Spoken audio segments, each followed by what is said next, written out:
oba account yo ne tubanga tusimbula bwe tutyo bwe mala okusaba okutambuza akatambi kano njera ompitire ba comrade wenna aba national platform mulikola mulimu gwe gumu ku social media abogezi president yona jali akatambi kana jakkalaba nsama opita bakulembeze wa national platform wonna abawangula n'abawangulwa nsama opita banda bya ofuzi bonna ba national platform abawangula n'abawangulwa bwenva kwabo njala mumpitira no nyandu yosoferi tibahabulwa utabayisirwa mumpite mutabani we dere drinking general muhozi kanyerugaba geno sali musale abereko mumpitira no aba youtubers abe Kampala ba tiktokers bona abereko video ne bana Uganda bona basinga bajja tusanga ku video kano nga katambudde no rensonga eyo ngenda tandikira osigenda kulwawo nenga buli omu woli njagala otambuliza katambi kano kasobola okutuuka ku muntu yenna gwe kana bakatuuseeko. Alright, ndoza mbadde ndudde okubawa ekigulalugi kasoke mbwemu ekigulalugi then tulyoke tugende ku video tulese ekigulalugi kyalo njala kyoleza bana Uganda mwenna nga sawudde mu ndowooza yo yabe obufuzi nga sawudde mu nzikiriza yo mu luyo lwa Katonda oba mu nzikiriza nga kyonna kigenderamu nga bana Uganda wonna woli wekana kusanga mu yonsi yonna. Ekigulalugi kyalo nyera kijja mu somo eribeera mu Biblia erigamba nti ataakole n'okulya toolyenga ataakole n'okulya toolyenga gwe muna Uganda yonna gy'oli njala kutegeeza kikkakatako gwe ng'omuntu okumanya obunafu bwo n'amaanyi go gwe kikufuula omukazi kubeera kweyimirizaawo ekikufuula omusajja kubeera kweyimirizaawo wonna woli mu nsi yonna ng'oli muna Uganda njala kugamba bw'oba okooye okumanyirwa mpulira bulungi bw'oba okooye okumanyirwa ng'okooye okulagirwa naddala bwe tutuuka mu famire njala kuwa amagezi gaabwa mu kigulalugi kya leero. Abantu bangi mu famire mubeeramu omuntu nga ye ensimbi zimuyitaba nga Katonda yamuwa omukisa ensimbi okumuyitaba tasobola kunnyonnyola gye yajja nsimbi zino na mukisa wabula omuntu oyo bw'abeera mu famire aba ayagala nnyo mwenna basigadde mu famire mumuvunnamire aba ayagala nnyo mwenna abantu basigadde mu famire mumuvunnamire nga kyayogera kyekisolawo mu meeting olw'ensonga nti yaba alina akasente naye omuntu otasobola kukubulya sente gye yazijja omuntu oyo anyumirwa nnyo okukozesa era ng'akuwa ebiragiro anyumirwa nnyo okukozesa era ng'akuwa ebiragiro bw'ova ku biragiro bye aba ajja kukola ki ajja kufuula ekitagasa kati abantu ebiseera ebisinga bafuna omukisa ne bafuna sente mu famire bakozesa ebintu bingi okufuna sente ezo mwe muli okukwata emikisa gyammwe mwenna bali mu famire n'agikwasaganya n'agifuula omukisa ne gumwetonera oba okwongeramu amaanyi ag'enjawulo okuva mu balubaale kati kwagatta n'amaanyi ag'okukola nabanga alina sente kati omuntu omu famire yaba alina amaanyi kati gwe ali mu famire omulala talina sente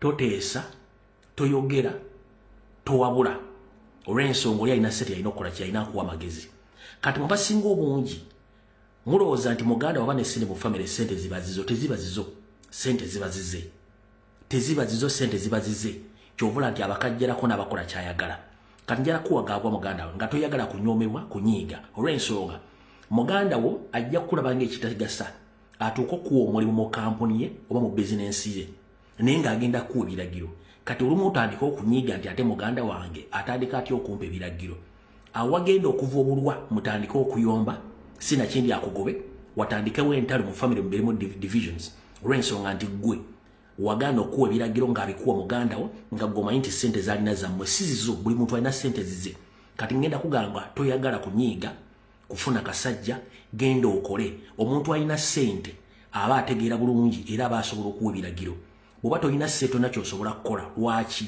sente ze zitambuza obulamu entambuza y'obulamu omuntu alina sente gy'abutambuzaamu si entambuza y'obulamu omuntu atalina sente gy'abutambuzaamu n'omusaayi engeri gye gutambulamu eri omuntu alina sente si entambula y'omusaayi ogw'omuntu atalina sente n'endowooza eyawukana kati muganda ngenda kugamba nti obulangira bw'omukopi kwekolera bw'olowooza togenda kukola ng'ogenda tutunulira omuntu alina sente tyagenda kuyamba teri agenda kuyamba kuba tuganda lobaala embeera nga n'ebiro kwotadde ne Katonda yamba be yeyambye bw'oba okooye okulangirwa okukozesebwa ng'ekyoku kkubo ngenda kukusaba buli w'otuula wonna fuba okulanga okola ng'olinamu akasente osobole okuba nga naawe ofuuse boss kulwo bw'otaakikole muganda wange ojja sigala ng'okolima nnyo so nga ate okukolima tekulina kigenda kugasa olw'ensonga nti ensi kukola si kuleekaana buli alina ssente ateekamu amaanyi kyekigula lugi kyalero era nkifundikidde katandike video yatuleesa olwaleero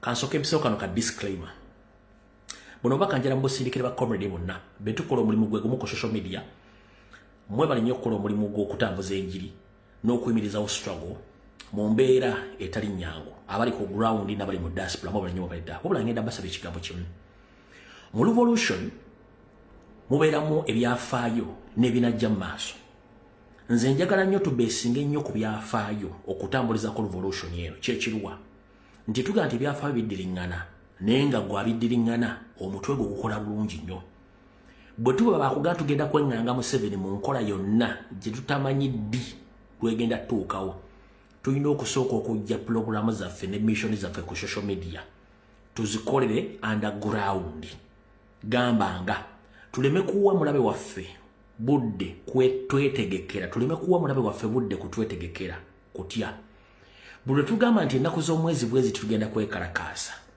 ennaku z'omwezi zonna basiiba beetegeka okwetola eggwanga lyonna ne badeployinga kitegeeza nti demonstration yaffe oba okukalakasa kwaffe tukwate tugujja kugenda mu maaso tugenda kubeera successful so nga ate bwe tukikola underground nekigwawo bugwe kiba kitegeeza nti abantu bangi bajja kutemezebwako oluvannyuma nti abantu batandise okujja ku studio okwekalakaasa ne poliisi oba amagye oba ambega tebajja kufuna budde bufulumya information etegeeza state nti abantu bategese kwekalakaasa tubagwako bugwe oba kyetuyita ekiyiifuyiifu yensonga lwaki nti mu street fighting eŋŋumi gye bayita sumagiza tetera kuleka wansi eŋŋumi gye bayita sumagiza ng'oli akulabyo yasaamiridde oba otunudde mu ange etali ntufu ng'oba otomufokasinzeeko akuba eŋŋumi egiva omwange egye bayita sumagiza kasita kuba sumagiza kiba kizibu nnyo okudda engulu era nawe baga nti omusajja akuwangudde kati baganda bange mwena bwe tukola mulimu gwe gumu tutandika okuyiga enkola ey'okukola ebintu nga tetubitadde ku display tuwa omulabe waffe obudde okwetegeka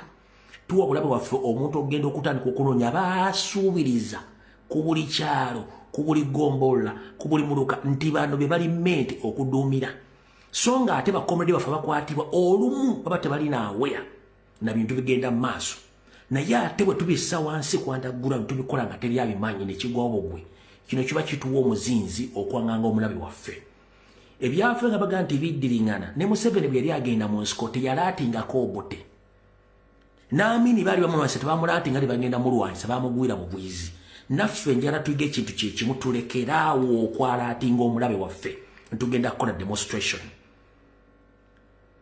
protest tebagiranga nti egenda kubeera the protest ya revolution egenda okujja ku dictator tebagiranga bwogiranga owa Museveni amaanyi ogenda okudeployinga buli kyalina kyonna ku ground okuziba zonna loopholes zetwandibadde tukozesa okweggyako omulabe oyo so ngenda basaba komu temuddamu kulanga demonstration tugenda ku demonstratinga no kigenda kugwa bugwi mu nkola ya labadaba style ne buli omulabe wo chance tugenda ku demonstration kunaku bweruti wallahi tosobola kubeera successful kino kiviirako ne Museveni okutandika okunoonya buli muntu yina gwasuubiriza nti onali capable okwekalakaasa ne bamulyanga obudde bukyali ekyo kyo kibasabye kibeerewo mu butongole nga sibakase mwebale nnyo okumpuliriza awo tuvuddewo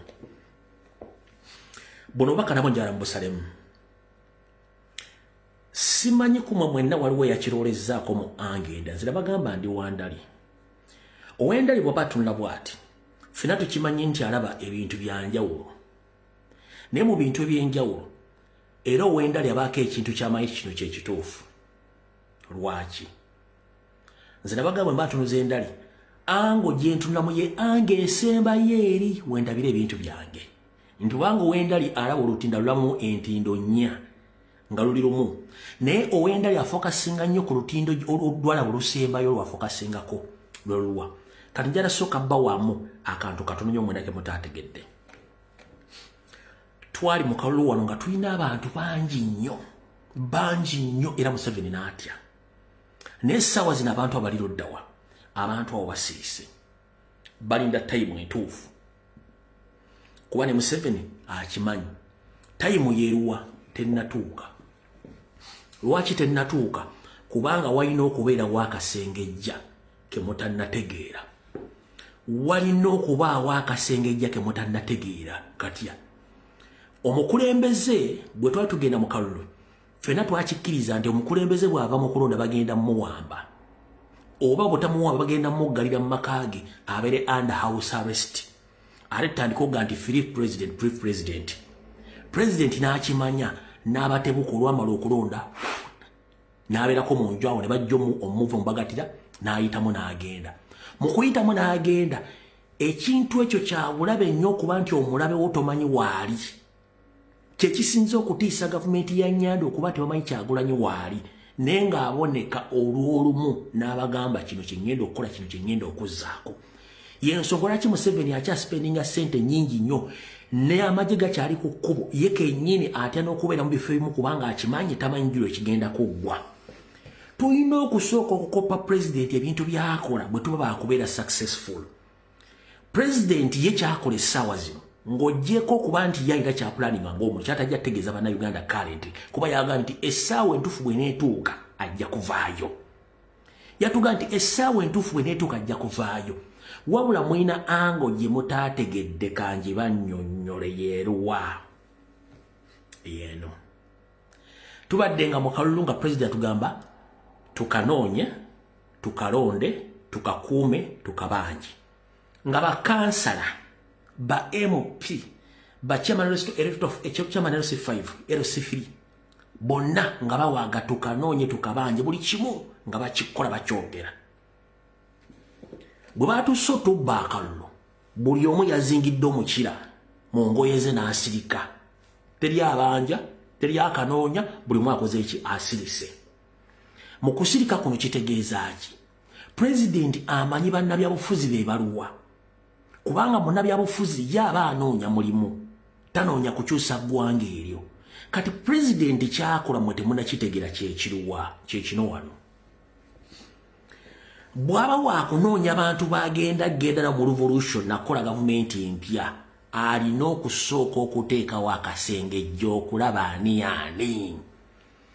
ebbanga pulezidenti lyakabulira ategedde ba MP ekigendererwa kyabwe ategedde ba kansala ebigendwa byabwe ategedde abakulembeze balinabo ebigendwa byabwe kati amanyani okugenda mu gavumenti empya amanyani owokwesiga amanyani okwogera naye amanyani gwagenda okutta naye ekyama ekyo mwali temukitegeddemu ange eyo nayo yali tactic okumanya banendowooza yaabwe eyimiriddewa are they ready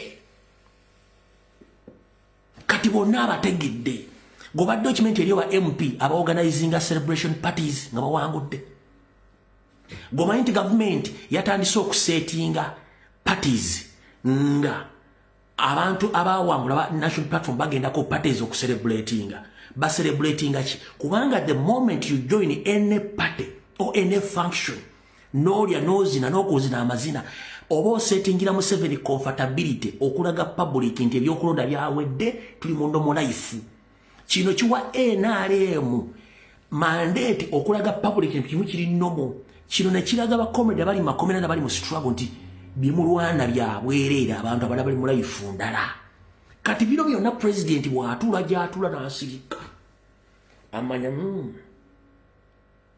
nono bwatyo noli bwatyo ono yali anoonya kifo ono yali annimba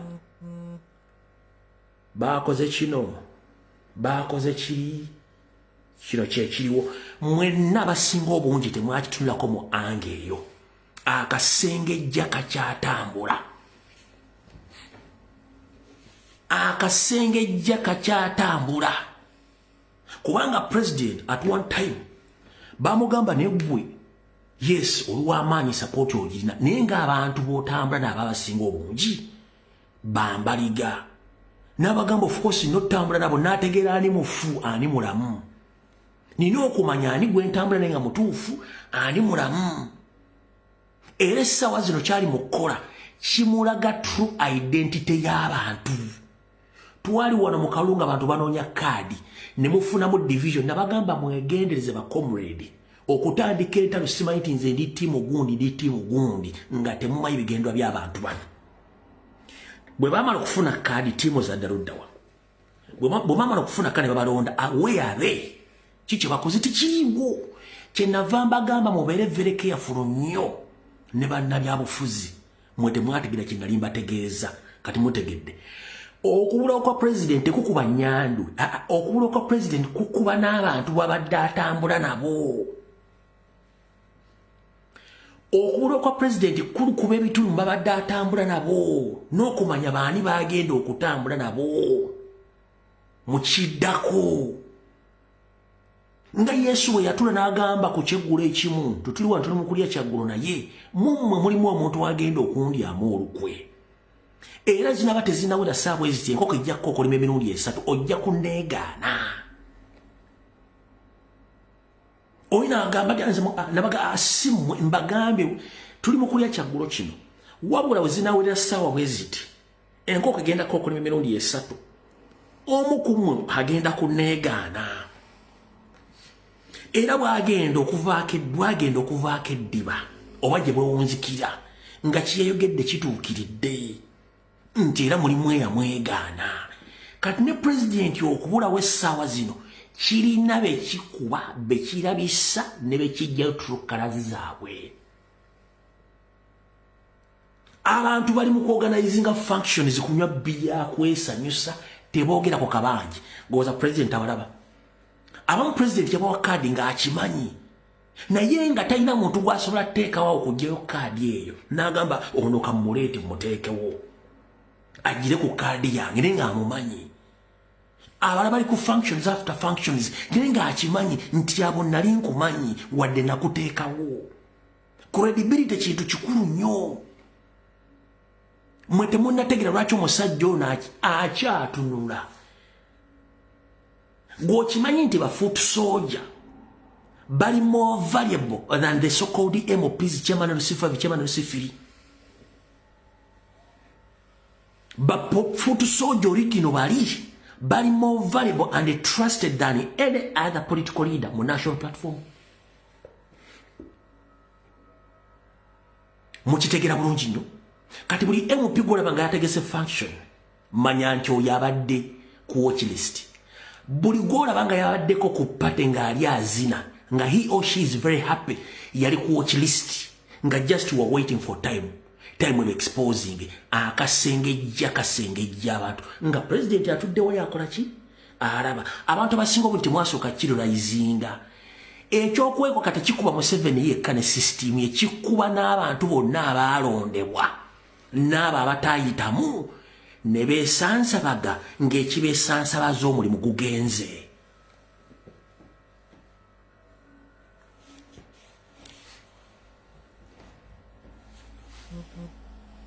mwenna temwasooka kifokasinga ku kino kikyakola kino kitegeeza ki ndowooza mutegedde kati kyekyo njagadde kibatumiza mu ange mutegere president okuwekwako kukaalimu emirundi emeka kyali emirundi egi 3 ngibannyonnyodde kati mukitegedde alina okumanya okunoonya baani abali trusted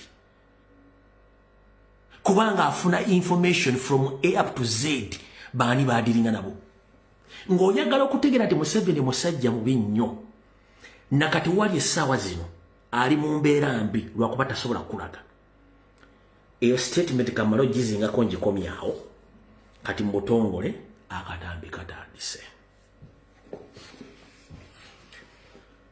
olunaku lwa Sande ku lunaku olwokutaano ku lunaku olwomukaaga jjo ku makya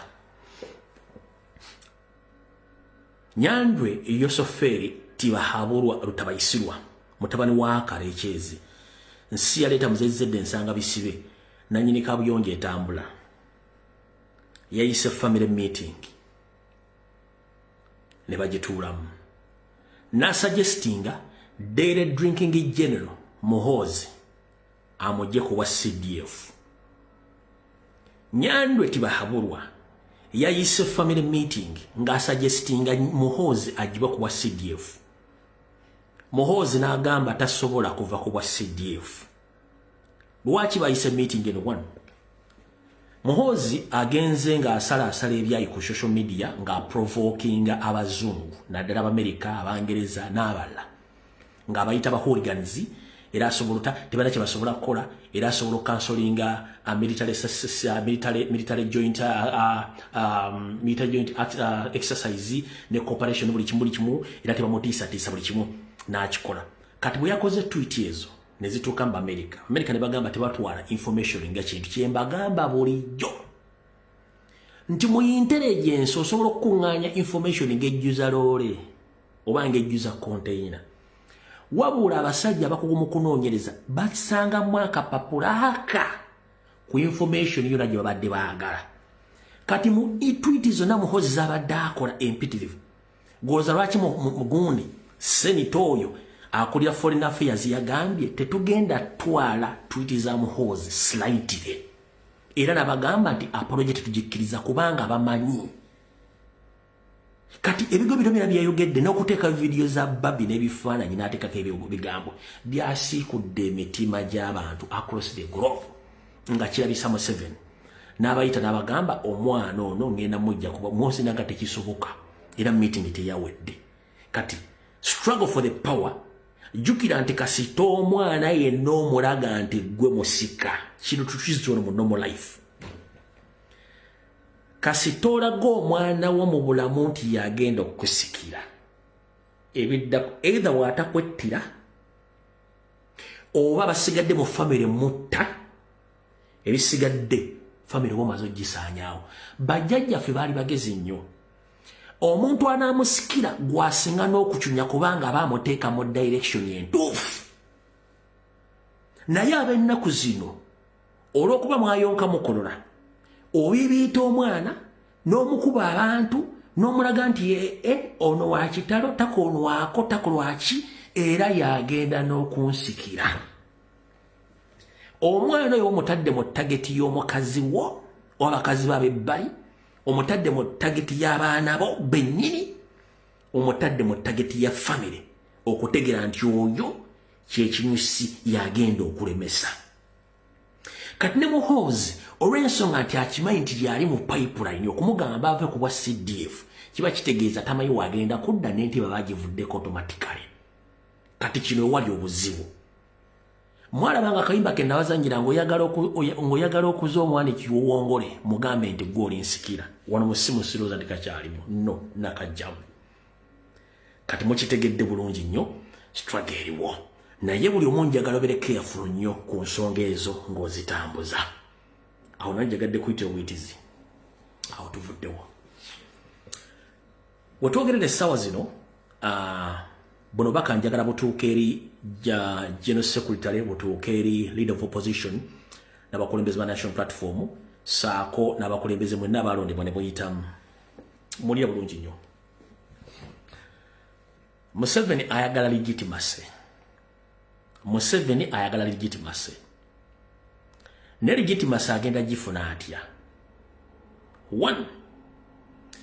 Okukwata n'okuwamba abakulembeze ba National Platform agenda kakozesanga akanyeebwa okufunirako enteeseganya.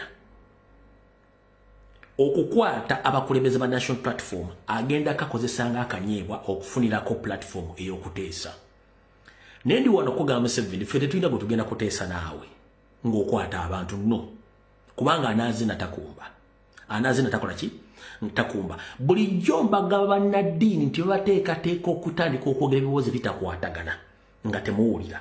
Njagala nsooke nzanye akatambi kano ak'omusajja ono mulyoke mukakasi bulijjo kye mbagamba akakazimba mugalu ke njagala nsooke nzanye musooke mulye bulungi nnyo bulijjo kye mbagamba kankazanye nga nkatadde n'emabbali katuloba kanaavaayo bulungi. Njagala mukawulye bulungi nnyo mulyoke mukakasa information bulijjo gye mbagamba. Wulira.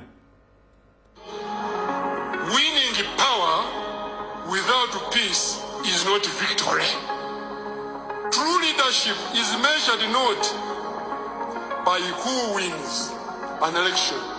It is measured by who can unite the people, who can unite the people afterwards, who can bring all people together after this is done. One who can bring people together is the true leader.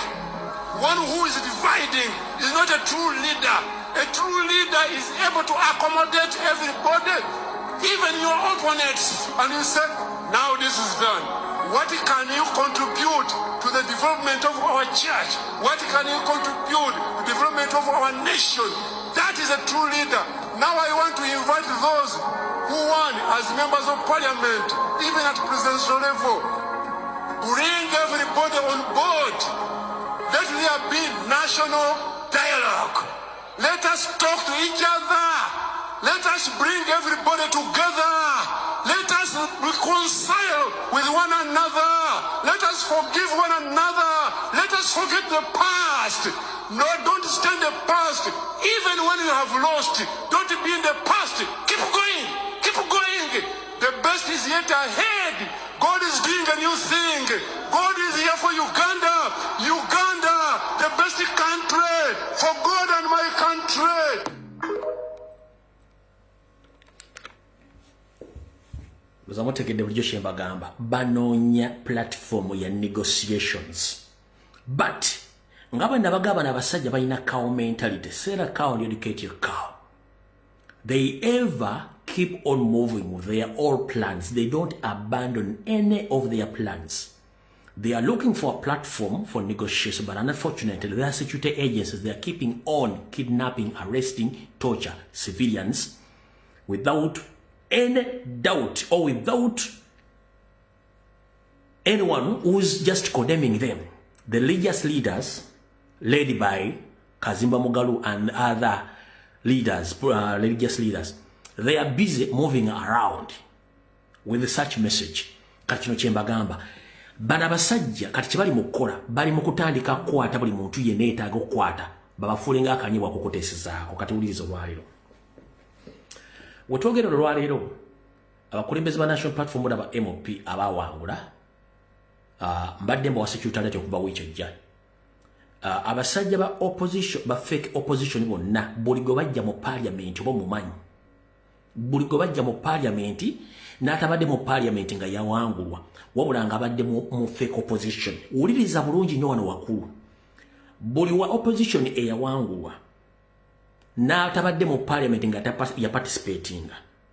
Ulira omulimu gw'abawadde ogusooka Salimu Sali yaba meetings abasinga obungi ne bakkiriziganya nti bagenda bateeka mu national budget eya parliament era nga bagenda ko bafuna omusaala gwennyini nga buli member parliament gwabadde afuna. Mpuliriza bulungi, ba fake opposition MPs abawangulwa n'aba abeesimbawo ba fake MPs abali mu parliament ne baddamu ne beesimba ne bawangula saako n'abatabadde mu parliament nga beesimba ne bawangulwa bonna basinkana Salimu Sale ne bakkiriziganya nti bagenda kugula olutalo ku national platform naye provided abatadde mu budget. Salimu Sale nakkiriziganya ne Museveni ne banne ne bakkiriza nti bagenda bawa a full payment nga sente zenkanakane za MOP yenali mu parliament okumala emyaka 5.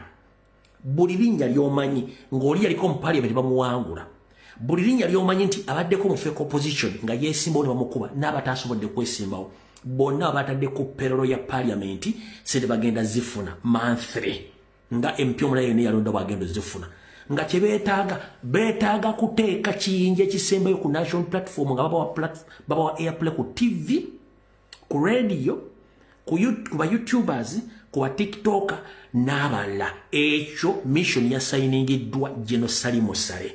Anita Monge akimanyi, Tayibu akimanyi, Museveni akimanyi, Muhoozi akimanyi. So tembeerawo ne babasiriwaza nti bazze ku social media batandise okulumba kyalo. No, mission weeri balina ekisookera ddala babawadde abasirikale ababakuuma individually era buli omu bamwasayiningidde akabundu ka pisto bali armed. Nkiddamu abasajja abo babasayiningidde abasirikale abakuuma omu ku babiri nga bali muleeya n'abasayiningire emundu buli mwali alina pisto. Ompulya bulungi no mission bagenda bawanga airplay ku TV, ku radio, ku ba YouTuber ne ku ba TikTok nga bakola information e blackmailing n'okwonoona erinnya lya Kyagulanyi national platform across the country ne mu diaspora. Ekyo bagenda kikola. Kati kiki bagenda okukola?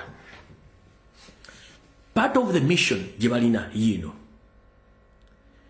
buli MP wa National Platform yonna eyawangula mu constituency ng'akalulu kakozesezza n'amaanyi kye tuyita nti wakozesa eggaali yo okuwangula akalulu ako bagenda kukozesa eno fake opposition nga bayita mu security agencies okutandika obba profile nga babateekeko emisango mu kooti ne affidavit gye ziri mu kooti batandika obbanoonya omu ku omu babase ku fayiro ya Mwanga Kivumbi mwenna bagenda bagulako emisango between now nga lumu mpaka nga 15 wa 16 February awo nchiddamu bafeke opposition bonna mbabulidde package babawadde ka their mission bakola ne security agencies omuli CMI ISO ne ESO ne police ne crime intelligence batandise okukwatagana ne NRM nga bagenda bakola profile kyalo ku kyalo do bani abali mu constituency ezo abawanguzisa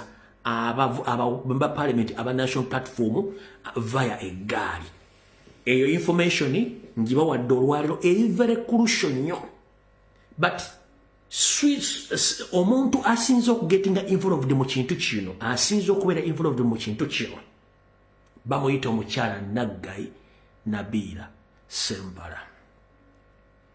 Ngenda kusaba abantu be Canada mwenna bakulembeze aba National Platform mugende ku kitebe ekikwasaganya okuyingiza n'okufulumya abantu mu ggwanga lya Canada mutegeeze migration ky'omukyala Nabira Naggayi Sembala eyadde e Kampala baba mu mpapula z'okubeera nti muntu wa Canada bamusazeemu kubanga oli state agent, in fact he is an agent yakulembedde mu kukola profile ne affidavit ez'okusiba n'okwithdrawing abakulembeze ba National Platform bonna abawangula mu Buganda yakikulembedde nchiddamu mugenda kuwulira erinnya lya Nabira between today mpaka 16 mugenda mulya mu case files zisinga obungi nga mwali n'abalaba bano ba fake opposition nga bwe nabagambye nti case file ya Mwanga Kivumbi abagiyimiridde mbebaani opendete mwabalabye mukyalina kye mu manja opendete mwabalabye era kyagenza okuvaayo nga Lukwago tafosinze family ya Mwanga Kivumbi okuba ndi yagenda okubalooya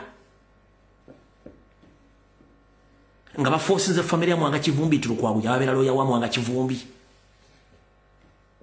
wali okirabyeko wa mu history w'amateeka omuntu gwe bayita pulida w'omuntu okugjayo ekiwandiiko kye bayita powers of attorney n'okiteeka ku mutimbagano gwo ng'okonfaminga nti gogenda okukolereza omuntu oyo fena tubaddenga mu kooti nga bakomedi bakwatibwa nga balooya ba National Platform omulamuzi ababuuza kesi nti bavunana Edi Mutwe ne Akirewo Kivumbi abavunana gavumenti abavuna nti ye baani abawolereza Akirewo Kivumbi balooya fena bakola basituka ne bagamba ffe tumuwolereza n'empapula ezitukkiriza zizino omusajja yakutte empapula n'aziteeka ku mutimbagane nti official atekinze over omusango wa Mwanga Kivumbi kyokka Nuupu ng'erina balooya kyova nage nti pulezidenti okwekweka kali kasengejja Pro-Max Autura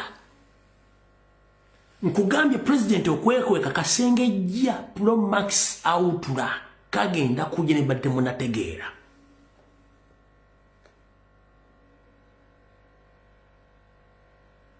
okitegeera kibaga nti pulezidenti okwekweka kikyajjayo abantu bangi nnyo obateeka mu public ebategeere bwano mbage bulijjo balooya bawolereza abantu tasobola kuteeka kintu kyonna ku mutimbagano okulaga nti yawereddwa powers of attorney omuntu olwomuwolereza mwenna empapula ezo mwazirabye Lukwago ng'azitaddeyo waggulu nti yamuwolereza kitegeeza ki already ebyama by'omusibe abitaddeyo bwe nali ntandika programu exposinga Museveni ne system gy'agenda okukozesa nabagamba manya kyagali mu kintu ekyo nabagamba mulimu Baseggona mulimu Mpuuga ne mbagamba mulimu Abedi Bwanika Elias Lukwago abo ndamwe bali nabagamba kiki ekivuddeyo si bwe kibadde kati if you doubt the information gituba wano ku social media mujja kulwawo nga munaaba ku sabbuuni ayoza ebintu kati mukitegere bulungi nnyo abantu abo omulimu gwabwe bali bakuumidde Museveni mbuyinza.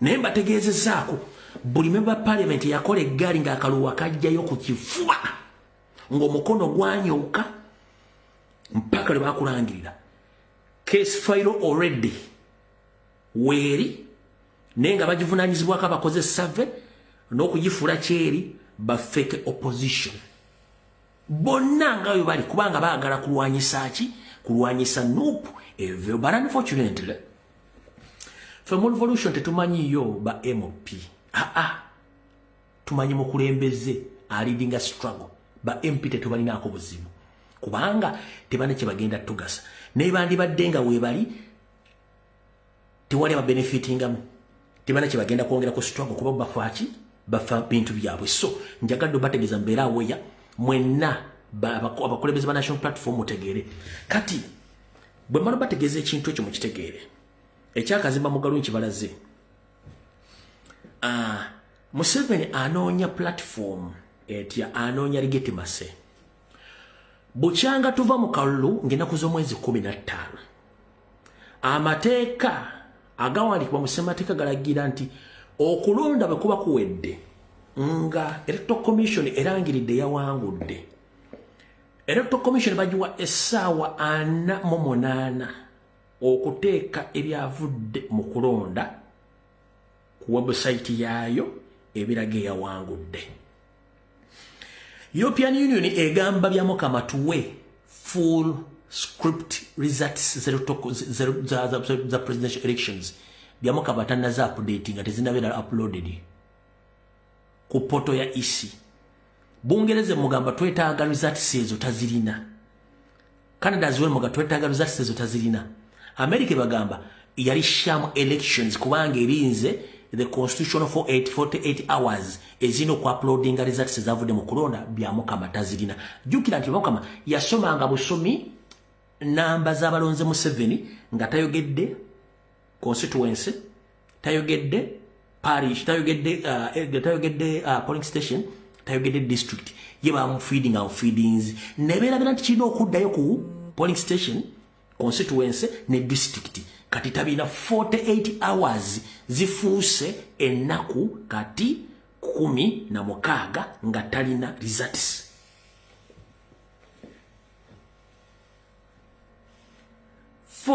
hours zifuuse 16 days nga talina results. Temwewunya nga bagambye nti omu ku bakulembeze top Premier Commission kuliko abatandise okufa.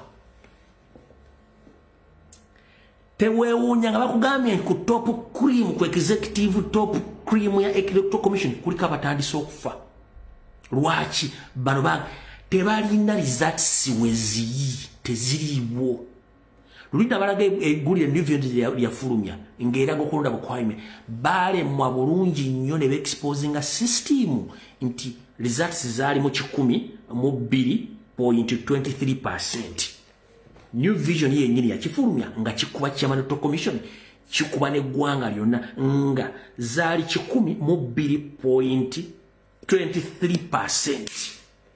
Kitegeza byayita mu 100% ne batabuka kati balina results. Nenga constitution law egamba nti within 48 hours ngamaze okulangirira omuwanguzi. EC portal oba website eyina okubanga eyina results full results eziraga ebivudde mu kulonda buli polling station buli DLR form buli tally sheet tebiriyo kati 16 days. Kyovula Museveni ali mu kukwata abantu ng'ayagala kye bayita legitimacy. Legitimacy yeruwa bw'agamba nti nkutte mukyala Jacqueline Mbabazi vice president wa Maserengeta ngenda munyigiriza akkirize ni Museveni yawangula then to bargaining either muwe ekifo oba muwa ssente oba si kyekyo munyigirize akkirize nti Museveni byateekateeka nti Kyagulanyi alina abayeekera n'ebijambiya then akkirize nti bituufu either mute oba muwe ekifo.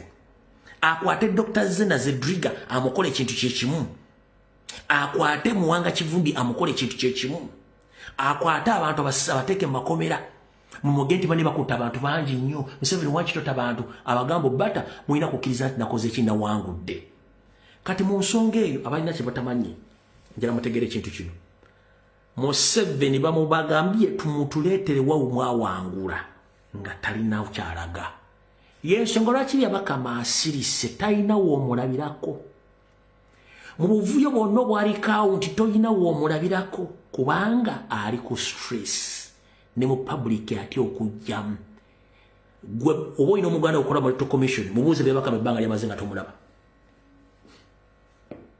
buuza omuntu wakola mu electoral commission amaze ebbanga ki nga talabya abakama mpozi nga najja nga amaze omuteeka ku pressure balala waizi talina kyagenda kulaga kitegeeza legitimacy ya Museveni yakimanyi yabba bubbi tewaliwo kintu kyonna kati ekyo nga kiwedde kiki ekiddako Museveni ebyokuteeka ebyobutujju ku kibiina kya National Platform akyabiteekateeka era bigenda mu maaso wadde tumu exposinze ng'akolagana opposition nga bwe mbagambye babatadde ku full payment ya parliament bali mu kukola bintu byonna binyendo mugenda kuli ebintu bitategerekeka mugenda biwulira kati kye baagala kyekirwa bapushinga nnyo ekintu kya transition kwe kukyusa obukulembeze nga buva mu mukono ogumu nga budda mulala naye nga bwakintabuli naye nga yetavuddeko ku toopu ayagala aleete zino zonna enkweze nga zingire mu gavumenti buli kimu yakole ki abere nga atudde awo ye boss ekitajja kusoboka kati Museveni ebiseera bisinga abantu bonna akakaba kake okubeera naye bw'oba tobadde naye akola kyalina okukola yensonga lwaki sivili mu gavumenti ya Museveni ayingiddemu ng'agyagala njagala muwulirize omusajja ono president wa UPC Akena ng'agamba Museveni yamutuukirira omuwa ekifo mu parliament naye yagaana naye byebakola famire ye ng'agaanye ogenda kukwasaako ebiri wuliriza bulungi nnyo njagala owulize bulungi nnyo ono Akena nga yeeyogerera No, I can tell you that after 2011, I was offered, invited, approach to join the cabinet, which I declined. Can I say that invitation came from General Yoweri Kaguta Museveni? Appointments come from the president. No, yes. The appointing authority. The appointing authority. True. Then I went through some particular difficulties. There was a hit and run accident which could never really be explained. So I took a back seat. And that hit and run accident followed 3 strange robberies. Where I was living, house was broken into, all electronics were taken. I mean phones, but TV and things remained. My mother's place in Kololo, there was a break-in. 1 week later. A week after that one, Lira. At home. Here. Near the barracks? Near the barracks. All computer disks were removed, but here they also took my generator, which was upstairs on the balcony, which was a bit strange. That is strange. The week after that one, I'm hit and run. I'm on my bike, I get a call, I should go for a meeting in Ntinda. It was at night. I insisted I was going. I got hit and run. Just at a later, just shortly out of Ntinda. Spent 3 weeks in hospital. It affected me. I mean, even up to now, my shoulder, my back. It was a bad accident. I took a back seat. I was concerned because you could see the president had an interest. Okay. But there were those who were uncomfortable. So I said, no, I'd rather sit it out. 2016, the offer now came very direct. On a one-to-one meeting. And I said, no, sir, I cannot. And what was the reason this came around? No, I had my political reasons. Okay, all right. I had my reasons because as somebody, I come from a different political ideology. And I mentioned it with him. And for him, he said, okay, for the unity. But there was also a reason why we needed unity. coming out of the peace process, we needed ways of how we can communicate and how we needed to show a more united front on how we can move forward. So after the 2016 elections, the offer came again. And this time I said, I will not take the seat, but I will provide you a suitable alternative. That is the basis under which Honorable Betty got appointed. Okay.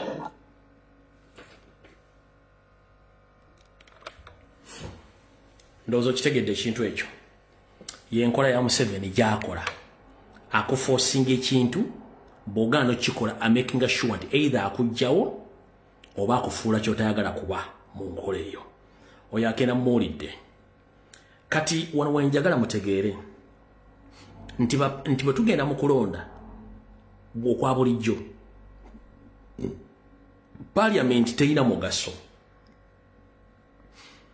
nabagambe byafaayo biddiringana mu kalulu akakuwa Museveni n'enkona n'egwa enkona n'enywa akawangulwa Dr. Paul Kawanga Ssemwogere mu 8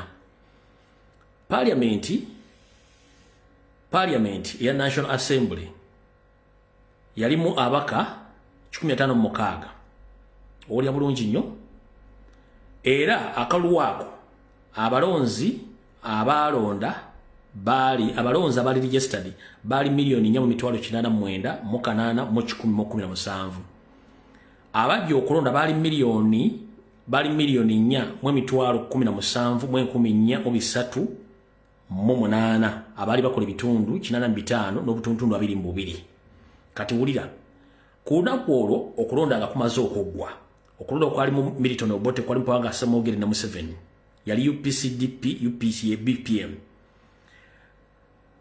Obote yawangula Obote yafuna ba member parliament 75 DP nefuna member parliament 5 Museveni nafuna member parliament 1 oli yabulungi nnyo kitegeeza nti percentage Obote yafuna 47.07 tugenze mu kulonda okwa parliament fige baziza mu parliament Obote yafuna 47.07 Dr. Paul Kawanga Ssemwogere wa DP yafuna 47.13% Museveni afuna 4.12% ye muntu omu naye lwaki kugamba point eno nti DP yafuna abaka 5 naye abaka 5 bano tebateekawo demonstration wadde oteekawo ekintu kyonna ekyokwekalakaasa era bagenda silent Museveni n'akwata protest vote y'emundu n'agenda mu nsiko kati gwe comrade ng'olina kitaawo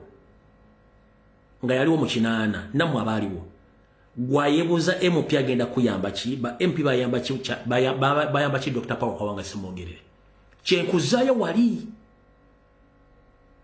ba MP to bafokasinga ko tebalina mulamwa nkugambye Paul Kawanga Ssemwogere DP yafuna abaka 5 tebalina kye baakola ko olunaku era tebalina kye basobola kuyamba focus eddeyo ku muntu wa bulijjo kubanga n'akaluka Ssemwogere yakawangula Paulo Muwanga n'alangirira mwani Obote olwokuba nti waliwo military commission yali eri mu kantu ako n'olwalira akaluka tubaddemu wabaddewo military commission SFC nga yetwala akalulu kano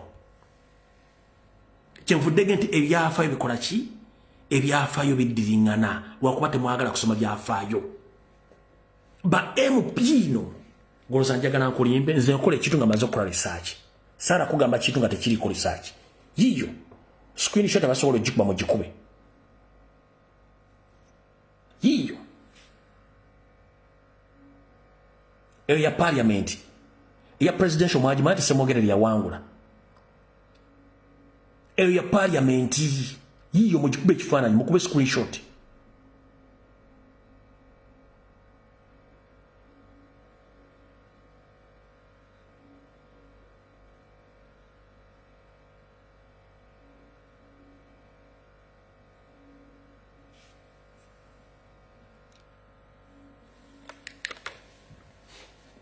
kyekuga nti parliament mulimu bantu batalina mugaso kubanga bo banoonya mulimu ekintu kiddayo kugwa mu nansi okwetegekera okujjako Museveni kubanga ne Museveni kye yakola kyennyini of course mukinana kye yakola naffe kye tulina okukola mukitegedde bulungi nnyo kati omala okitegeera nti SFC kati yekolanga military commission ya Paulo Muwanga nze saagala kugabigamu nga sina information buli kintu bati kyo balaga ng'amagye gatwala ebyokulonda ono Honorable Goreti Namugga before nga sinazanya video ya Goreti Namugga kansooke kulaga kafaananyi ka video kano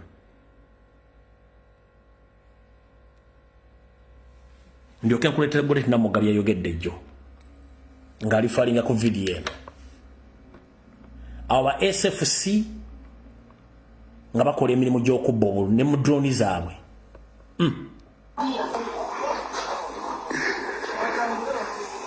ogiraba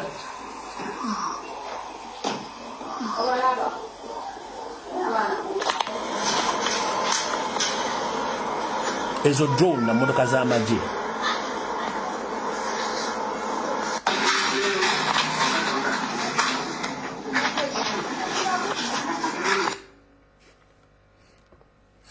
katika nkuwa Honorable Goreti Namugga akunnyonnyole kubanza saagala kwogera nnyo bigambo nga waliwo omuntu asobola okukunnyonnyola bulungi nnyo olyoka otegera ensonga zino musooke muzuukusa omutwe gwammwe ng'obudde bukyali ennaku z'omwezi nga 15 January 2026 olunaku lwe twalina akalulu abasinga nze njogera ku nsonga z'emawugula naye n'ensonga ebadde tevangayo bulungi nsaba okutegeeza eggwanga nti olunaku olwo lwa 15 Namugga Goreti candidate yakubwa ng'akubwa ab'amagye abasajja bangoba nga banzija gye bayita ekasaana bangoba kilometers nga 2 bwe bangoba tuyingira Matere Town Council nga tuyise Katale nenzirukira ku church ekyo ekigo kye Matere mu Town Council ekirungi emmotoka zajja zigobagana nga drone kweziye zaabuyonje zaaliko number plates emmotoka nagirimu inze kansala wangu mulaba mutaseru yange ne kansala Uzairu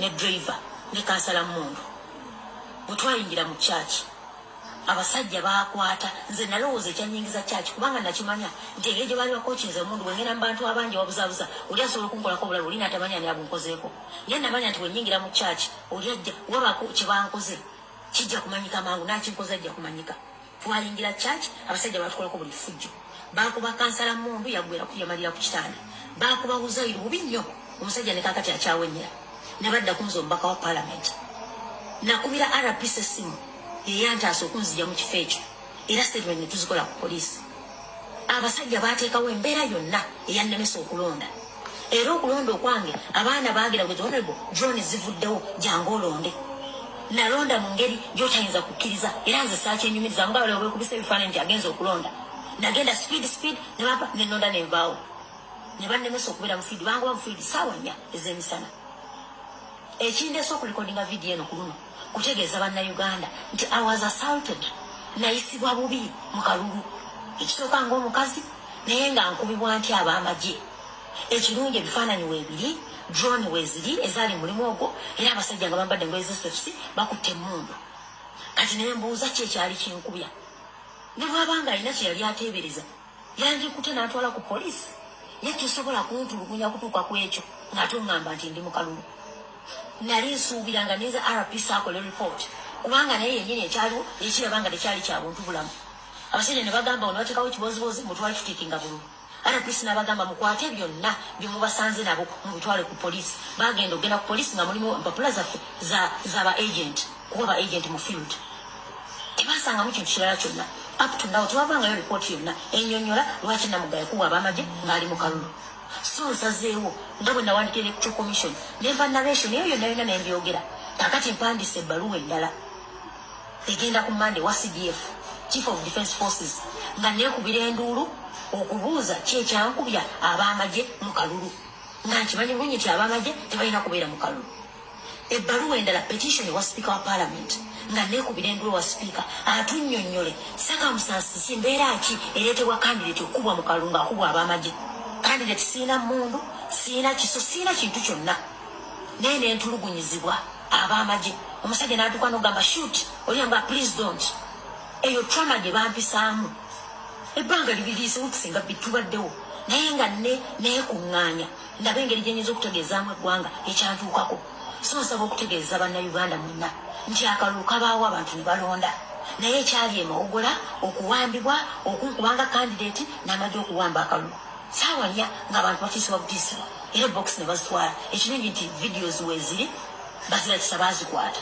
so neekubira enduulu nga candidate siyinza kutulugunyizibwa ne watabaawo annyonnyola olaba mu kikola nze omubaka wa paalamenti naye ate omuntu omulala owa bulijjo nsaba bwenkanya ebyo byakalulu ekimanyi mawogolete okuddamu eronde oba tetwalonda naye nga nze okutulugunyizibwa human rights akakiiko akaddembe ly'obuntu nkimanyi abasingamu gawangaire talina byakola naye ffe tugenda muwandiikira nga bwe nawandikira electoral commission nga bwe mpandikira CDF nga bwe mpandikira speaker wa parliament ne petition kati njitwala ne wa mukyala wangalya offices zonna tugenda zikozesa abantu bamanye nti ebifo bino biteekebwa offices zo ziteekebwawo kuma bannayuganda tosobola kuntulugunya nensigala nga ntunula butunuzi tuteekwa okunnyonnyolwa ani yali akulira amagye essembabule agaatulugunya abantu naddala ewange mumawogola county video tuzirina naye nabagambye nti bayambaza n'abaana ba kifeesi abatalina kwambala ngoye z'amagye ne bambaza engoye z'amagye naye nze eddembe lyange eri obuntu n'eddembe ly'abannamawogola okuba amasasi mu bbanga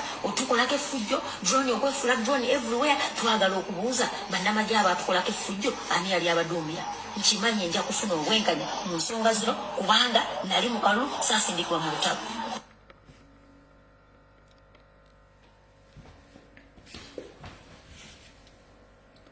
Alright, mubiwulidde ebigambo ebyo kati buno obubaka bwange njala bugende eri Honorable Goreti Namugga. Okulamusiza nnyo Honorable Kansibe oli bulungi. Kibi nnyo ekyakutuuka kubula tekyatuuka kugoweka. Abantu bangi baafa, abalala baaziikibwa, abalala tebamanyikiddwako mayitire. N'abalala tebakyasula mu nju zaabwe nga si bamemba paliamenti wabula ba polling agency abantu abalonzi saako n'abantu ba bulijjo tebakyasula mu maka gaabwe. Gwe lake nanfu limemba paliamenti bwe bange byakutuka ku level ya member parliament kati saasira omuntu atamanyikiddwako ku level kwali ebyamutuusibwako.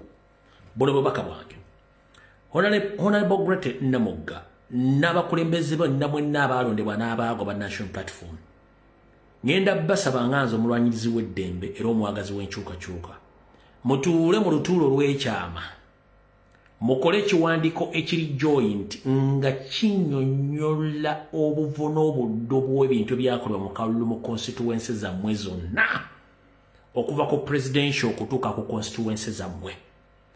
Bwe mmala okukola ekiwandiiko ekyo ne mukisayininga nga n'obujulizi bwonna mu bulina obuli mu bifaananyi mu butambi obutambula mu busappulayinge ku International Criminal Court, International Criminal Court of Justice, mu bisindike mu UN, mu bisindike ku embassy zonna eziri mu Uganda. Noba totuuseyo physically musobola okukozesa email wa musobola okusaba appointment ne mutuukayo.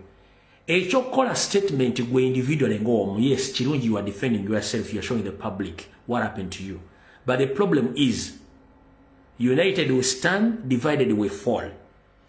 President yandisuubidde nti mwenna abakulembeze abatambulanga naye abaafuna obuzibu. Obuzibu mwafuna bwe yafuna ate ye tasula na waka, lake nnafu g'okyasula waka. Twetaaga obujulizi obw'essimba nga bugenda kulumiriza Museveni nga mbukoze mwenna. Ngenda kukubiriza abakomrade beweesiga ba MP beweesiga si bonna in court, si bonna beweesiga mukole joint statement mugisindikire ensi zonna ekyo mukisobola tekimala wadde emitwalo 10 egya Uganda okola ekiwandiiko nga mukisayininze nga kinnyonnyola obuvo n'obuddo bwa buli kimu kyonna ekyali mu kulonda n'obujulizi nga kwebuli obuli mu video n'ebifaananyi mu buteera ensi ezo zimanye kubanga bannayuganda batambudde buli afeesi mu America, mu Canada, Ebungereza, mu Europe, mu Middle East, mu Asia batadde complaints zaabwe okwemulugunya. Naye abakulembeze temunateekayo supportive message. Temunateekayo supportive message and supportive evidence ku bannayuganda omulimu gwe bali mu kukola mu diaspora. Mukyala Namugga Goreti Honorable Tamaguzi, Betty Namboze, n'abala mwenna abaatulugunyizibwa ababbibwa abaakubibwa. Muyambeko president gyali mukole ekintu ekyo nga public tekimanye. Okulwanyisa dikiteta amaze emyaka 4 mu buyinza si kulya kikajjo ekya Gowa, kulya kikajjo kya Kasagazi. Nkiddamu okulwanyisa dikiteta amaze emyaka 4 mu buyinza si kulya kikajjo kya Gowa, kulya kikajjo kya Kasagazi. Abatamanyi bika bya bikajjo Gowa mulya nnyo mu Kampala, wabula ekya Kasagazi temukirya. Kikwetagisa ng'olina amannya amagumu bw'oba togalina kiveeko kubanga n'agali mu kisobola okugajjamu. Kati ngenda basaba mukyala Honorable Gretchen Namugga n'abakulembeze ba National Platform mwenna mufune meeting ey'ekyama muyambeko president waliwo president wasinga obbeetaagira. Mwetaaga joint petition egende mu White House, egende Canada, egende e Bungereza, egende mu Europe, egende mu Middle East, abaana bali mu kuwandiika ne beetaaga supportive evidence okuva mu bakulembeze ku ground. Bw'okikola gwe ng'omu tekijja kunyuma. Waba okikola nga gwe olabika nga eyeedifendinga yekka ku byakutuusibwako. Abantu bangi abateesimbawo abali ku dduka. Abantu bangi abasupportinga ekyukakyuka nga tebakyasula mu mayumba gaabwe. Gw'okyalirako osula mu nnyumba yo kubanga oli MP. Mufokasingeko ku ground. Muyambe president gyali. Guno gwe mulimu gwammwe essaawa zino president wali abeetaagira.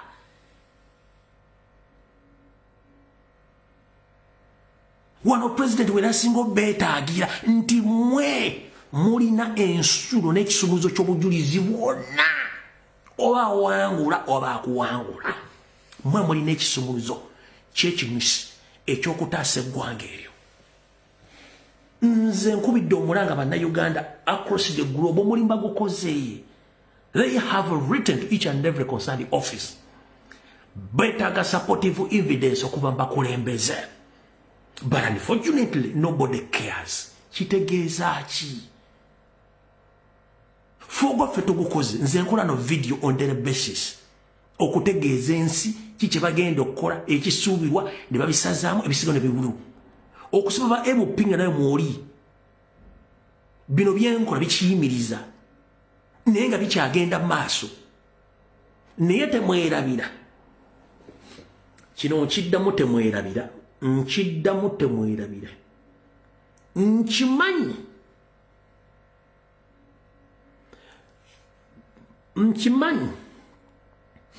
Waliwo bargaining meetings ezituula.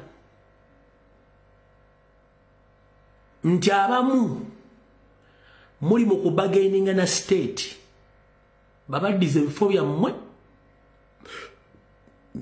oba basasule musirikire gye musirikira.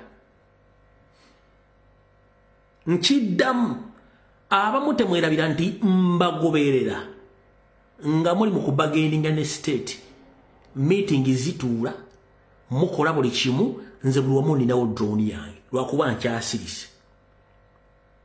Naye nkimanyi mbagoberera nga bano abagenze wa Salimu Sale ba presidential candidate bonna ng'ogyeko Robert Kyagulanyi Ssentamu bonna bagenze wa Salimu Sale. Bonna ba presidential candidate abeesimbawo ng'ogyeko Robert Kyagulanyi Ssentamu eke Bobi Wine abasigadde bonna basinkanye Salimu Sale. Kiki bagenda okukola mu kirindiro kigenda kujja. Nabagambe musango guli mu kooti. Oyo musajja gwe yataddeyo wa NRM eyayita wa opposition, oyo mukozi wa Museveni atabadde wa ISO. Taata ayina ebikolobero ku nsi ya Katonda. Eyo version njaggiba ayina ebikolobero kyali oyo. Robert Kasibanta ayina ebikolobero bamanyabo. Ayina ebikolobero. Alina ebikolobero. Kati bonna basinkanye nga kye baagala ki? Ku lunaku luli nga batuuse nga omanjala mu nkola nga kubanga nze nessuubi bayinza obutatuukayo.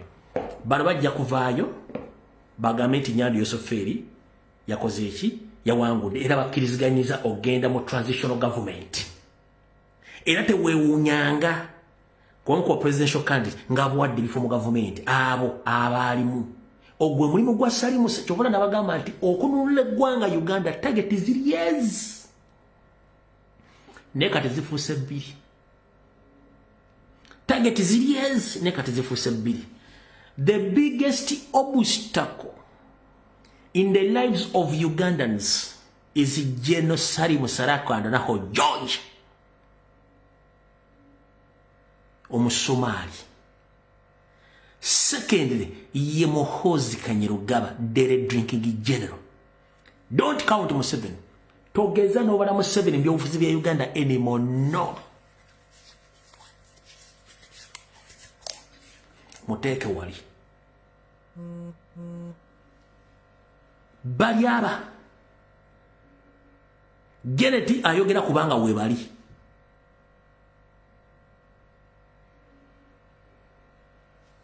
Muhoozi ne Museveni is two biggest obstacles eziri mu Uganda kuli kimu kye mu planning. But mainly Salimu Sale gwe musoto ogusinga obukulu. Anita Amongi oyo tayina makulu kubanga akimanyi waavira mu kafaawo agenda emikono gitawumira mu wemba ekyo kyakimanyi. Tayebwa oyo mubbi Pro Max oyo ne yakimanyi. Bali omunsi olukwe oyo mubbi Pro Max ensi ekimanyi ne mu constituency yatta abantu babyerangidde ffe twakibagamba lida. Oyo yennyini yabba n'ebisampo z'omugenzi Serena Nabanda ng'akolya state nga tayagala state bajambule mbu yawa Serena Nabanda obutwa.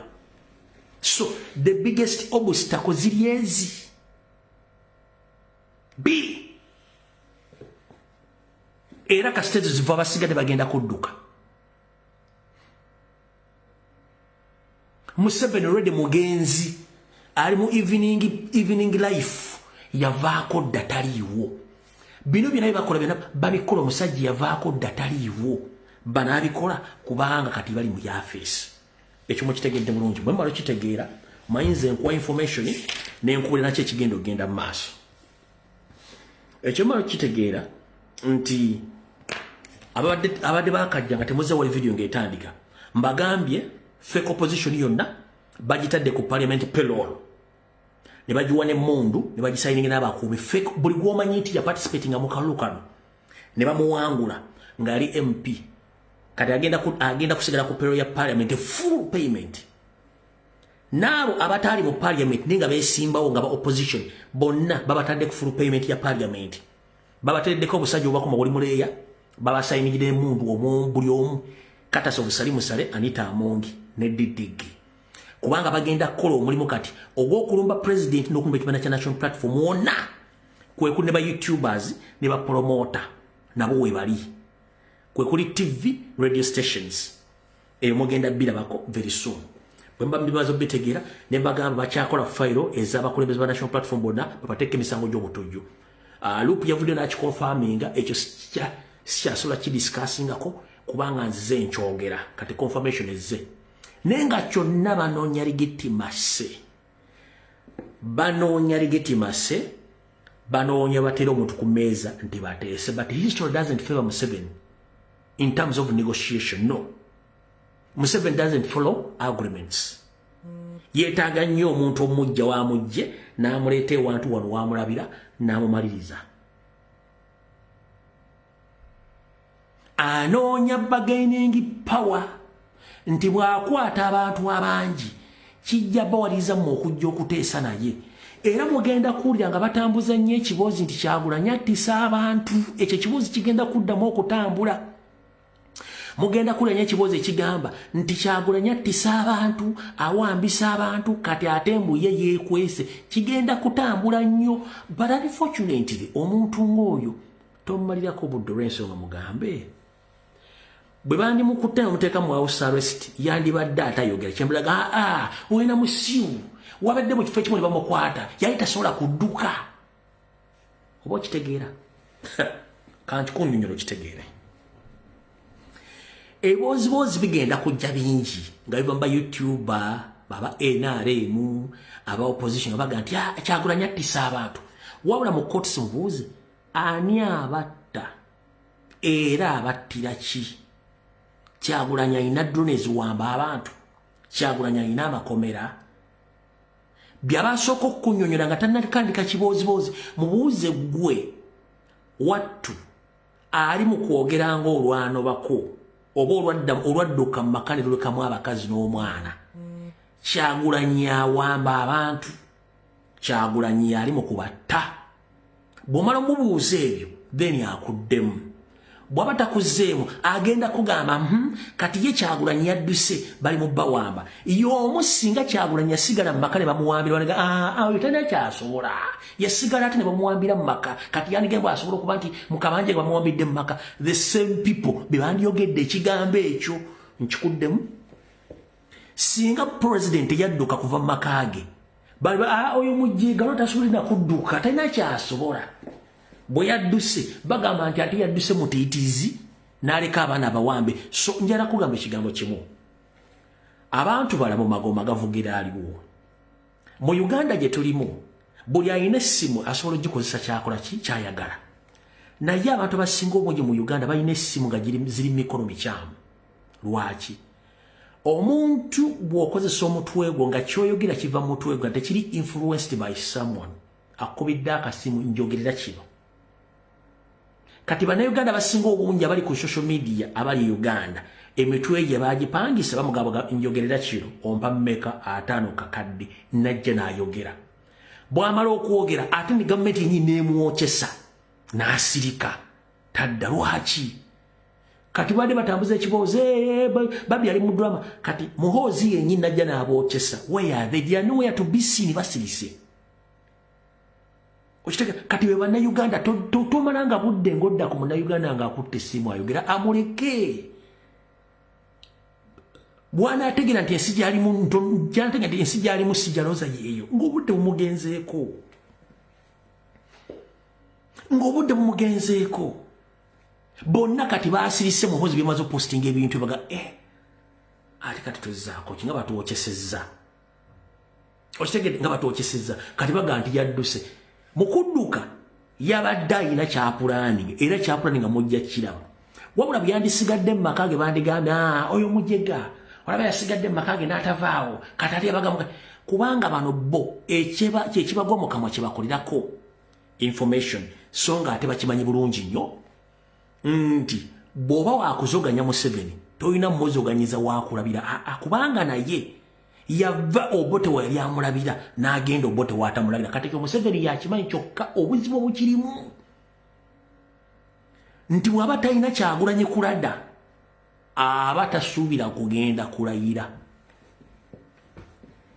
bana basinga obungi kyebatategeera nti Museveni ayagala nnyo waakulabira kiringa omusajja abeera nnyo safe ngala mukazi we waali awo omukazi waba taliiwo ng'ali bweru omusajja tabeera setting n'omukazi abeera nnyo setting ng'alaba bba wamulabirako abo abeera ebweru abeera mirobozo ali mu kwenda akola ki ateeka ebifaananyi bingi kati ne Museveni essaawa zino Kyagulanyi oba tamulaba amanyi kye yakola mu 8 it can happen very soon mu different style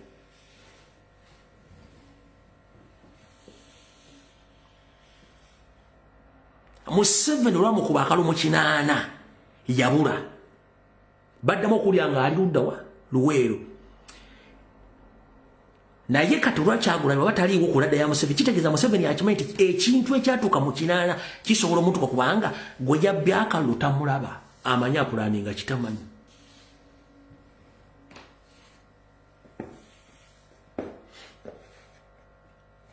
bagenda kukuliyetinga diversions ku social media kuno ogenda ziwulira bakuleetere simanyi kana akaseppiki kafumbiddwa ono naye nga ddala akaseppiki kasobola okufumbira omusajja omukulu obulaba ategeera in your mind muli ku social media kati kamba twalekuwa mu forensic social media njala nkugule amaaso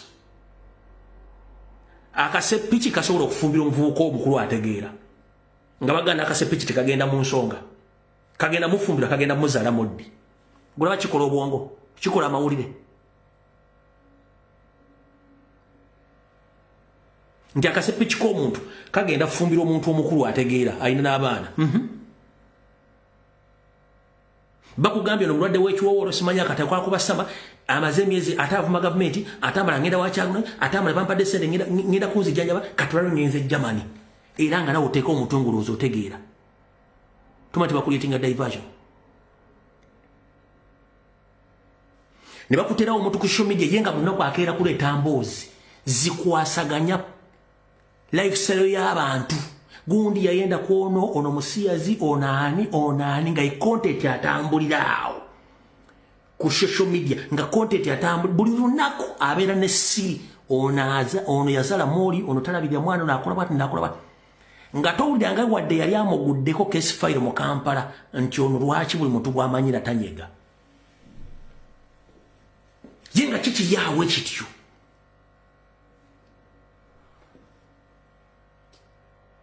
mbagula kati mbatadde ku social media oli gundi bamukuta omutute mukomera ate yavuddeyo ate ayogera bino gwe notagula maaso kutegeera ono nakugamba nava mwave Bungereza nga nali asikali njagala mbateeka mutegeere social media nali Bungereza nga nkola bwasikati saa zino ndi worth billions Ugandan shillings tanaweza myaka 10 mu Uganda. He's worth billion shillings. Azimbe nyumba zili milioni 5 za US dollar. Yazimbe nyumba eri mochale wawe eri worth almost $1 US million.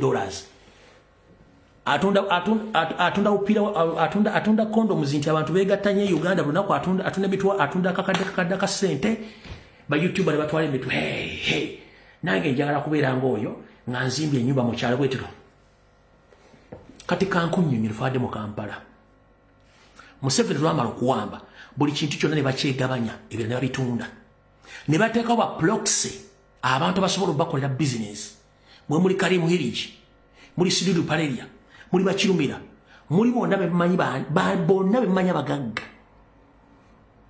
ne bazimba ku kibeta kuzimba ku international level bahamu nakati they are creating others gokuloze santi mu Uganda go mwavu nti nawe wawo tasobola kweyimira tasobola kweyimira kuba obuli mu Uganda okuyimirirawo the moment lo muntu nga agamba nti ali successful mu Uganda azimba alina business zibuminze ekyo bakikusetingira mu system gokulozesa mu tosobola kola bo bali bakola bazijjalo dawa ba blocks abantu ebikabada balina siriza mu 7 ne family bangi ku buli luguudo oluyingira n'okufuluma eggwanga bangi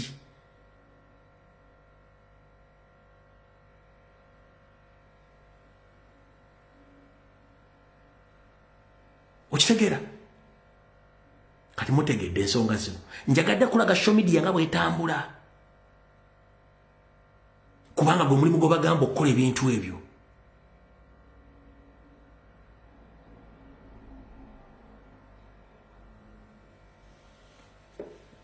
gwe njala kubuuza ekigambo kimu kuba blocks ba Museveni abalina ssente mu Kampala bogamba tebalina ssente mu Kampala ani gwe olebeko ng'agaba ssente nga bale badde bazigaba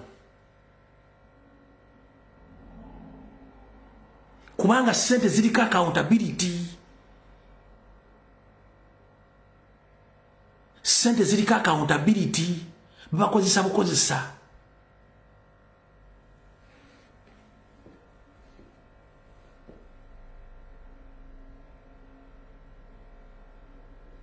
abasinga obuli temusobola kutegeera bintu bino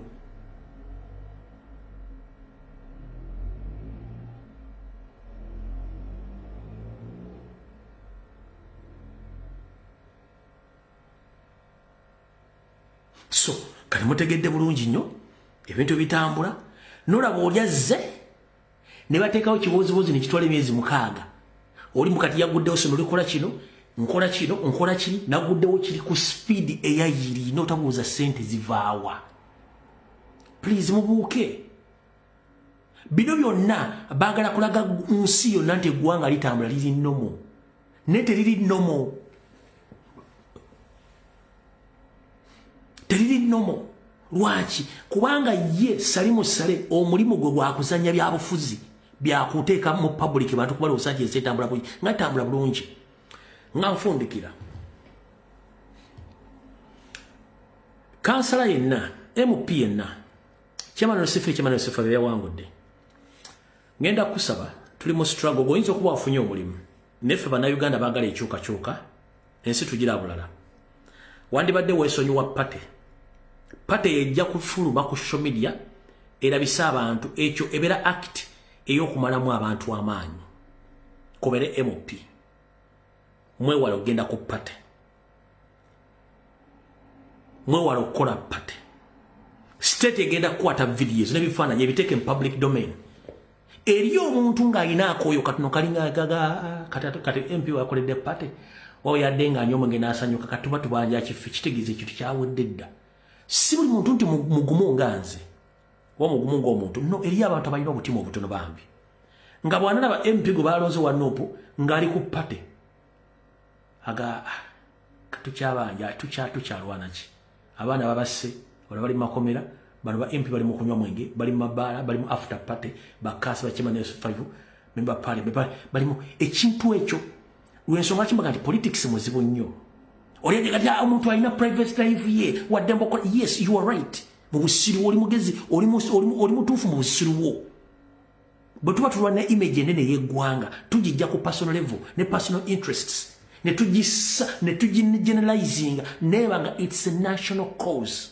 You led people to join the struggle.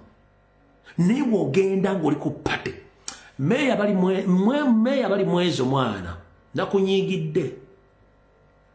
Meya bali mwezo nakunyigidde. Nyo pate gye wabaddeko gye simanyi bagwa gye settings bakuyisa wisi. Notandika okuzina amazina ng'oli very happy nnyo ebifaananyi byafulumye mwana. Mwine ekintu kye muteeka mu bantu abantu bajja mu omwono balobesa ti kintu kya. Meya ino video bagikuwe. I'm not happy with you.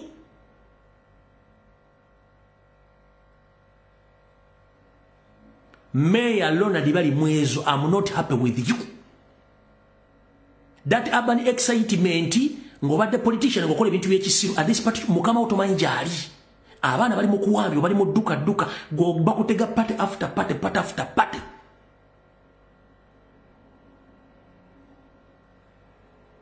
Mayor buno bagusigina kujja mu office mbunsa mulimu no. Nino kugamba.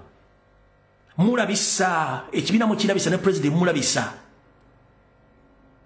Bali mwezo joli ebintu byokola bya kisiru mulabisa ekibiina n'abantu mbamalamu amaanyi eno message ngigayo bali mwezi ne buli MP yenna kansala kimani namwe bakwatako mutulabisa ebintu byokola bya kisiru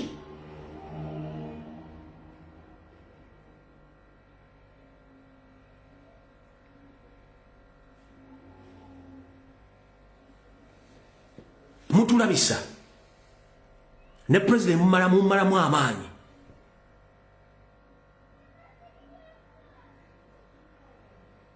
bajja kuwa butwa ofire bwerero taliku system gyokoleramu ogimanyi wao tewali kisesa tewali kikutwala ku pate teri MP kikutwala ku pate kati mwali badde musadi mundu temanyi president jali muina kumanya kiddako komanda taliwo who's going to lead muve mu pate Commander 001 taliwo mulimu buli pate jogenda bagenda kuliko kubanga kine kintu kirimu state bagenda ku setting up functions nga bakwetaga gwe mayor nawe gino omutwe nze elected mayor wa Kampala bakube ifone weteka une video ku social media abana bajja kuletera ze sijja kubako nze sigenda kubeerako bagenda kuletera sina ngenda kuyimiriza ekyo nkikubulira MP state egenda ku setting up parties nga kikwetagisa okubeera mu constituency yo ku party eyo bali coding video nefane babete kubanga eyo tu yasasudwa sente weziri mwenna ba elected candidate ba national platform baba settings party ezo na sente zita mu state house zite wasali musali okusetting up party bakuyite bakukwata ofana ingo ozina osala cake oli mukunywa kabia babite ku social media babite ko ne ku TV eriyo bajjajjaffe baganda baffe abalina omutima omaga babanga MP bali mukunywa tukiki kitulwana nfaaki nabadde tegekolokola ekintu ekiddako omazemu amaanyi nze buli omu kugamba kuba sigenda kusina mu nabagambirawo nze wanwana government kukyuka buli mutukufu amateeka okuddawo enfuga y'amateeka buli munnayuganda ng'ajajingibwa nga bwali Uganda ng'efugwa ku mateeka nga tewali buli mwavuzi wali kuddwa kyenno sirwana nti ngenda kunoonya mulimu nno kandampa gino emikono ebiri naguno omutwe n'amagulu nkyabirina ngenda mu kyalo essaazi no mwandibadde mwakoze dda kye tuyita joint statement ekondeemi but nobody has done it.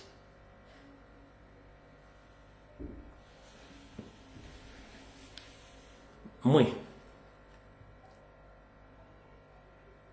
abaana bagenda balumba essaawa yonna sina gwe ngenda kugamba nti comrade wakoze bubi era wenvira no social media abaana baza kuba balumbye dda sina gwe ngenda kuyimiriza bagenda balumba nejjukira lwogenda ku pato oba togenze kusinika binyogwe kusanyuka eyo ebeera political motivated trick ya kudemoralizinga president nga gotokimanyi kubanga mulina banekisa ekizibu kyenzudde bannayuganda bonna tasobola kusooka kulooza kyengenda okukola mu mbeera eno bagenda kiraba tekiki ekigenda okuvaamu no batono nnyo abakirowoozaako n'ebifaananyi bifuluma ate public nefuna interest to question ate ng'asirika bwe mu questioninga ng'anyiiga nti abaana bavuma baba tebakuvumye no bo kye bali muwongo okuggyako Museveni ebisigadde bijja kwekola byokka ne mwenna bannayuganda basinga omwina urban excitement nabawadde information security alert almost for 3 consecutive days ngambagamba kibasetinze ba MP bachairman C5 bakansala chairman C4 ne bakansala via procurement ne tenders ne management ya local government yaba settings sala yo wadde musajja era de mukazi ali postinze video era abantu bagira babulijjo sala yo muntu yenna munnabi yabufuzi eyawangula ya postinze video eyo oba kugamba nti why comrade wabale tuwa information nenga bagenda bakwata wano very soon bagenda bakwata mu corruption charges aigigi ofisi ya aigigi ngeyambibwako nobati mau bali bati bateze bagenda bakwata fenafe tujaga mutwale mu batwale kubanga obusiru bususse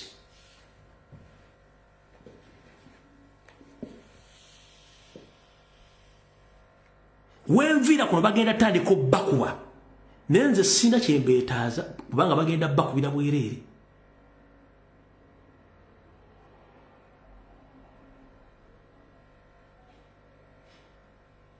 ate sina gwe ngenda kuwoleza mu nnyimiriza omwana ena batwalira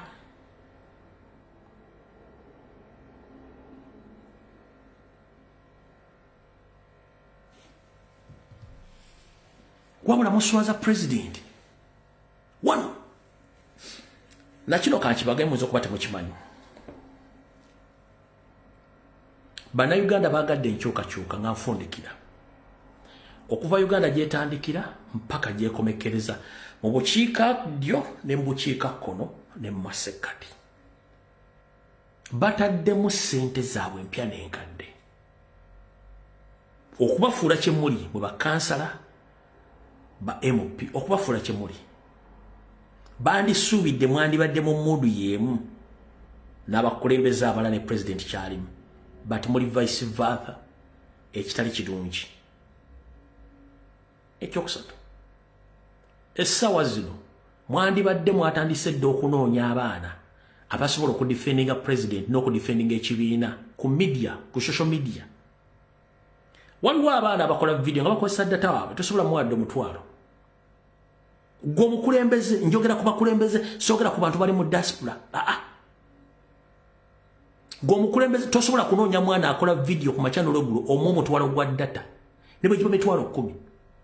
Kuba buli statement gyakola ng'agidifendinga president n'ekibiina nawe akutwalema bakudifendinga. Kubanga wante wali mwana wa national platform ali ku payroll ya kibiina taliwo. Teri mwana akola video ku platform ng'ali Kampala bali mu Uganda ng'ali ku payroll ya kibiina taliyo. Bakozesa ssente zaabwe. Nebizibu bisanga bo. Nafa bali mu diaspora okuyimirawo ba individual abagala enkyukakyuka mu diaspora be batuyimirizaawo. Naye tulwana ne system esasula ba YouTubers emiliyoni 4 buli mwezi. Ffe tuli kuwa international wanted list. Obulamu twabuwaayo. Tosobola nakwata simu kubira bloga yenna omwana yenna w'enkyuka mugambo waayo mubala omulimu ogwo mugende mu maaso mukana akaseera temukisobola. Naye nga baminisita bakera ku leediyo kuba ekibiina kisuula temusobola kuvaayo wadde okukyogerako. Omuntu andibadde akola yali wayiswa mufumbira musajja wattu ali mabuusu. Wandabayo Guleti Namugga, ndabayo Lutambaguzi, ndabayo ani Jaden yatira okuvula kwa Jaden naye namuka ban excitement balinga abantu basatu. Where are others? Nenga tuli ku government eleta minister nayogera ku macha, nereta MP nayogera, nereta ba propagandist mbogera, nereta ba YouTube ne badda ku kibine bakuba kuva ku macha mpaka lwaggulu nga tewali. Gomusubire nti bana batabatuka ebintu byokutabisula bamala manyi. Ebintu byomukola mu abakulembeza batemusobola kumala bana bano manyi abali ku social media kuno. Tebisobola bamala manyi. Tebisobola bamala manyi. Nagamba yeka nawe bagenda banoonya lwaki mbeera mbintu nga bino.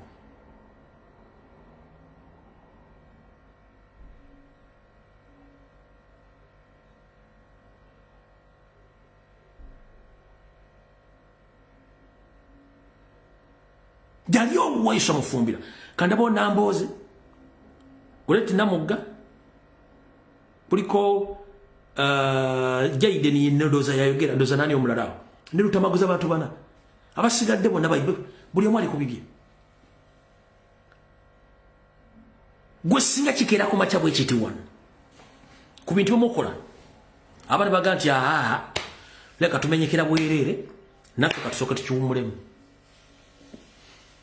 Kuma ba MP kulika asobola okwasaganya social media oba kugwe kasala asobola okwasaganya social media wano kulika asobola okwasaganya social media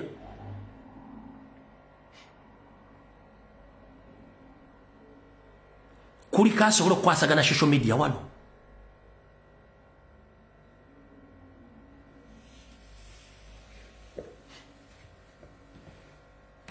buli kyemukola nga ku social media oba ku popati kimalamu abaana amaanyi kuba Museveni kyayagala babatege pate mugende ku pate omwana agenti ali bali mu pate tugenda kukola ki kimalamu abantu abali mu diaspora amaanyi